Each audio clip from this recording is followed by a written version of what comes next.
તો રાજ્યમાં લગ્ન નોંધણી કાયદાની માંગ વચ્ચે ચોંકાવનારો કિસ્સો સામે આવ્યો છે। મહેસાણામાં પ્રેમ લગ્ન કરનાર મહિલાનું જીવન નર્ક બન્યું છે।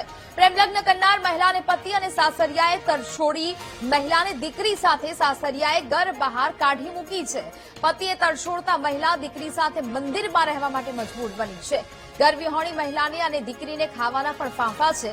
મહિલાની 9 વર્ષની દીકરી 2 વર્ષથી શાળામાં નથી ગઈ। ફી ભરવાના પૈસા નહીં હોવાથી સ્કૂલમાં નથી ગઈ આ દીકરી।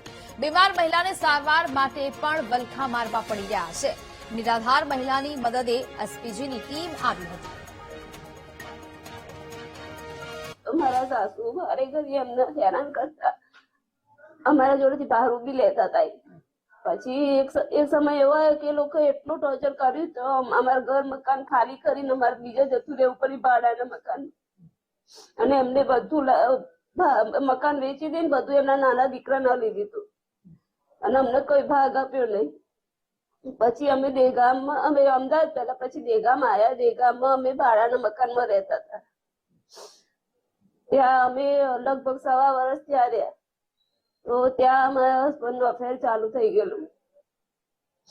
તો પછી અમારે ઘરે અમારે ઝઘડો થતો। પછી એક દિવસ અમને મારી દીકરીને મૂકીને જતા રહે। પણ તમે એટ્રેક્શનમાં આવી જઈને જે પ્રેમ કરો છો ને માતા પિતાના વિરોધમાં આવીને જે ભાગીને લગ્ન કરો છો એના અમે વિરોધી છીએ। જયારે પ્રેમ લગ્ન કરીને ભાગીને લગ્ન કરો એટલે તમને બચાવવાળું કોઈ હોતું નથી। તમે એમના મુખે જોયું કે મને બચાવવાળું કોઈ નથી, પીરિયડ પક્ષમાં કોઈ નથી।